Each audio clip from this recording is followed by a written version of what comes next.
उत्तर बंगाल साहित्य महोत्सव का आयोजन इस्लामपुर किश्लॉय मंच में संपन्न हुआ।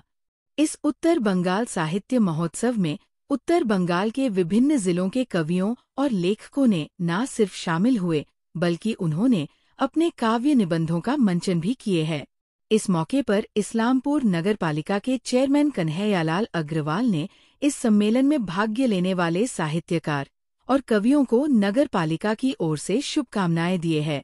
वहीं पश्चिम बंगाल सरकार के सूचना संस्कृति विभाग के संयुक्त निदेशक कल्पेंद्रु मुखोपाध्याय कहते हैं कि प्राचीन काल से साहित्य की आवश्यकता देखी जा रही है। आयोजक इसे एक शैली के रूप में आयोजित कर रहे हैं। वे साहित्य के प्रति समर्पित है, साहित्य के माध्यम से चुपचाप सामाजिक दायित्व निभा रहे हैं। अनुमंडल सूचना एवं संस्कृति विभाग पदाधिकारी सुबोधदीप दास ने कहा कि इस तरह के जितने अधिक आयोजन होंगे, क्षेत्र के लोग उतने ही समृद्ध होंगे, बच्चों और किशोरों को जागरूक होंगे। भूषण बेड़ा ने कहा, इस उत्तर बंगाल साहित्य महोत्सव मंच से विभिन्न कवियों और लेखकों की कविताओं की पुस्तकों का लोकार्पण हुआ है।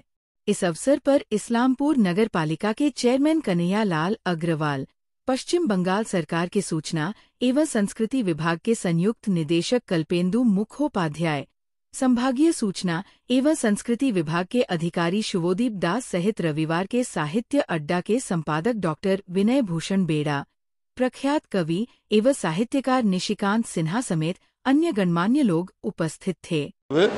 আমি ইসলামপুর পৌরসভার পক্ষ থেকে সবাইকে অভিনন্দন জানাচ্ছি যারা উত্তরবঙ্গ সাহিত্য সম্মেলনে আজকে যোগদান করেছেন। উত্তরবঙ্গের বিভিন্ন জায়গা থেকে এসেছেন, বিহার পাশাপাশি বিহার থেকেও এসেছেন। এখানে আমাদের আনন্দগোপাল ঘোষ উনি সভাপতিত্ব করেছেন। এখানে এসেছেন রামতর শর্মা, চা রত্ন যেনাকে বলি আমরা, পার্থবাবু এসেছেন মালদা থেকে, দিনাটা থেকে গোকুল সরকার এসেছেন, আরও অনেক সাহিত্যিক কবি এসেছেন। সবাইকেই আমি ইসলামপুর পৌরসভা থেকে ধন্যবাদ জানিয়েছি যে আপনারা এখানে এসে আজকের এই সম্মেলনটাকে সফল করেছেন। রোববারে সাহিত্য আড্ডা যে উত্তরবঙ্গ সাহিত্য আসরের ব্যবস্থা করেছেন, আয়োজন করেছেন, তাদেরকে সাধুবাদ জানাচ্ছি। আমি পুরো অনুষ্ঠানটা থাকতে পারলে ভালো হতো, কিন্তু যেহেতু আমাদের বাংলা মোদের গর্ব অনুষ্ঠান চলছে তাই পুরোটা থাকা হলো না।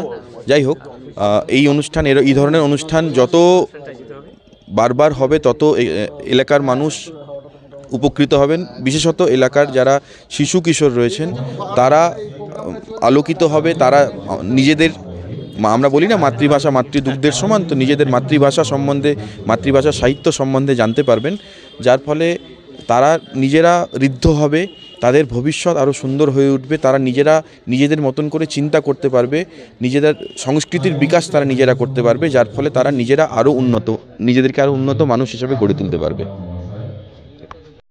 আমাদের একটা রবিবারের সাহিত্য আড্ডা ইসলামপুরে বহুদিন ধরে চলছে। 2008 সালে জন্ম। তারপর থেকে বেশ কিছুদিন পর থেকে আমরা প্রত্যেক বছর একটা উত্তরবঙ্গ সাহিত্য উৎসব করি। সেই সাহিত্য উৎসবে বিভিন্ন জায়গা থেকে, এমনকি বাইরের দেশ থেকেও অতিথিরা আসেন।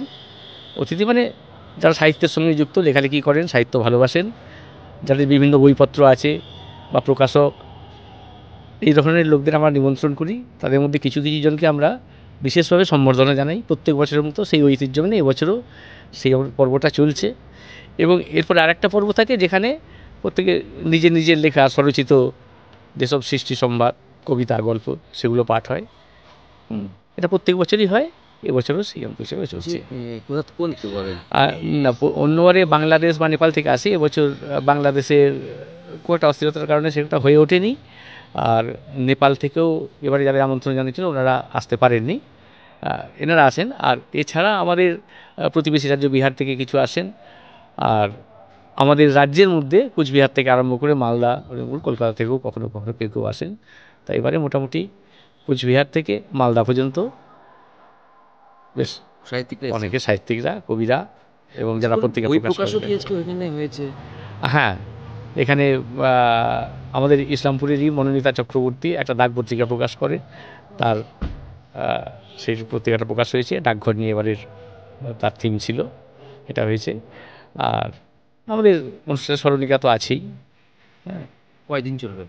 না, এটা একদিনেরই প্রোগ্রাম আমাদের। আজকে নতুন প্রজন্ম কতটা এসছে?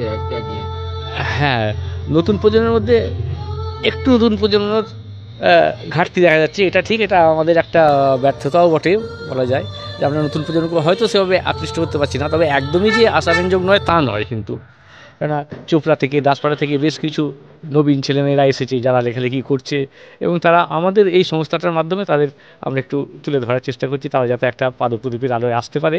হ্যাঁ, তাদেরও কিছু কিছু বইপত্র বেরিয়েছে এবং সেগুলোকে আমরা জনসমক্ষে নিয়ে আসার চেষ্টা করছি, এটাই আমাদের নাম? আমি ডক্টর বিনয় ভূষণ বেরা, আমি এই সংস্থার সভাপতি পদে আছি, রবিবার সাহিত্য আড্ডার সভাপতি।